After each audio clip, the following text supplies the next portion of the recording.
Shalom and warm greetings to one and all. Today's lesson is called What is the Day of Yahweh? Or some would say, Christians would say Day of the Lord. What is the true meaning behind it? And I'm going to go over some passages where you could look this up and check on me. Get your Bible out, with all my other episodes.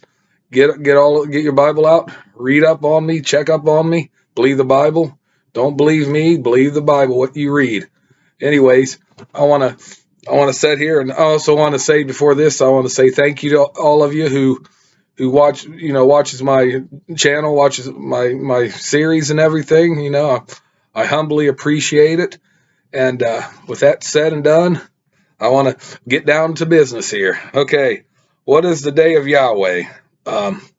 Now, right here it says a day not to be desired. You can find that in Amos chapter 5, verse 18.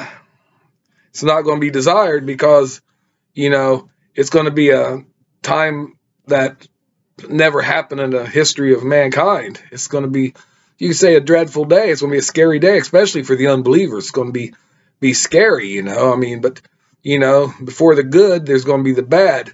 So this is coming soon. I don't know how soon, but you just got to keep an eye on the signs of the times. You won't get the right hour or day, but the proximity of this time. Here we go to the day that comes unexpectedly. Like I just said, we don't know exactly when all this is going to happen, but it's going to happen eventually, real soon. You can find that in 1 Thessalonians 5, verse 2, 2 Peter 3, verse 10. Third one would be the time when Yahweh's vengeance will be revealed. Isaiah chapter 34, verse 8. It's going to be revealed, and it's going to be revealed in the only language that mankind knows. He warned us in the scriptures. He's warned us, and he's warned us. Mankind does not listen, so he's going to have to speak a language that mankind understands. Next one will be a time when Yahweh will punish the world for its evil and the wicked for their iniquity. That's Isaiah 13, verse 9 through 11. Next, a great and terrible day. Joel chapter 2, 11. Malachi 4, verse 5. A day of vengeance. Jeremiah 46, verse 10. A time of war. Ezekiel 13, verse 5, which that's the language of man. That's all man knows. He don't know peace. He don't understand peace. He don't know the way to peace.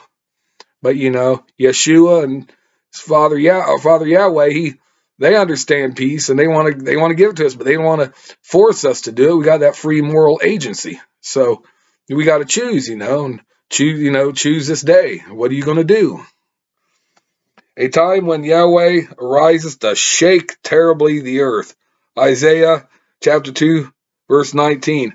Not only the earth, he's not only going to just shake the earth, he's going to shake the heavens. He's going to shake everything. He's going to wake us up. He's going to wake us up out of our spiritual stupor. That's what he's going to do. Next is a time of destruction from Elohim. Isaiah 13, 6, 9. Joel chapter 1, 15. 2 Peter 3, verse 10. A day of trembling. Joel chapter 2, verse 1. So people going to tremble. Even the righteous going to tremble a little bit. They're going to be happy, but they're going to tremble because it's going to be scary. It's going to be mind-boggling what's going to happen, and but the wicked's really going to be scared. They're really going to be scared, and they're going to try to use their human reasoning to try to escape their fate. But that's not going to happen. A time of righteous wrath and fierce anger. Isaiah chapter 13, verse 13. Zephaniah chapter 2, verse 2. A time when Yahweh's indignation and fury will be directed against the nations. Isaiah 34, verse 1 through 2, and then 8. Zephaniah 1, verse 4, or verse 14, then 2, 3. Zechariah 14, 1, 3.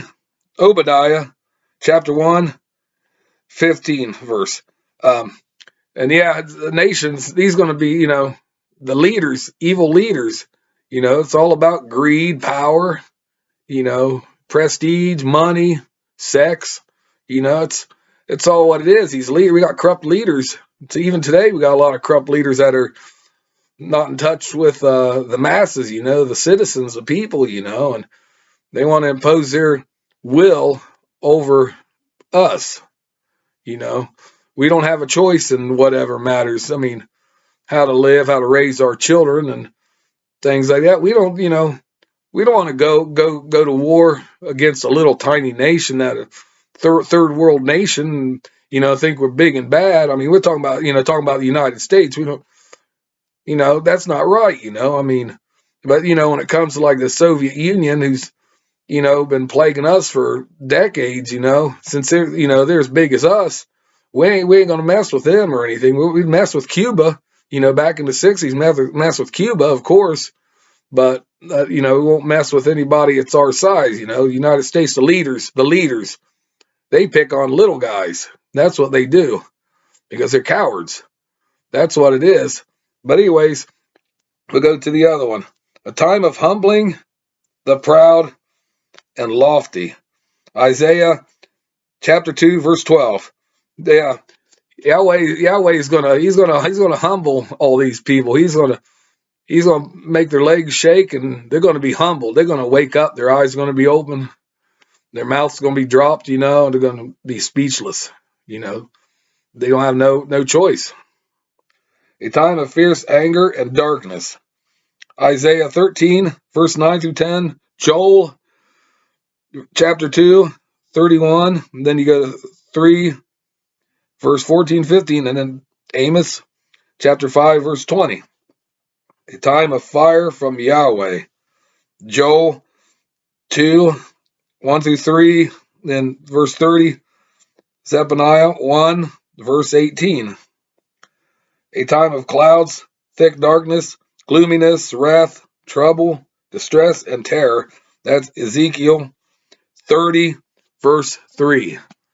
So this is going to be a real dramatic part of the history, part of our history, that's coming. It's written, it's pre-written for us, and nobody takes it serious anymore. It was so far away from Yahweh and Yeshua and what Yeshua did. The blood sacrifice he did for mankind. The love they have for mankind, and we just got so far away from it, and technologies and everything.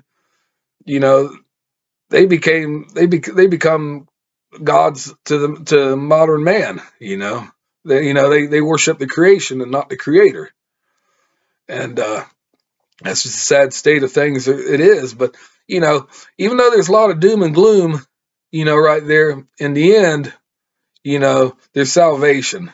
There's salvation for the righteous, and there's justice, retribution, all kinds of things, and Yahweh and Yeshua, they just want to pour out their love to the ones that are obedient to him and freely love them back.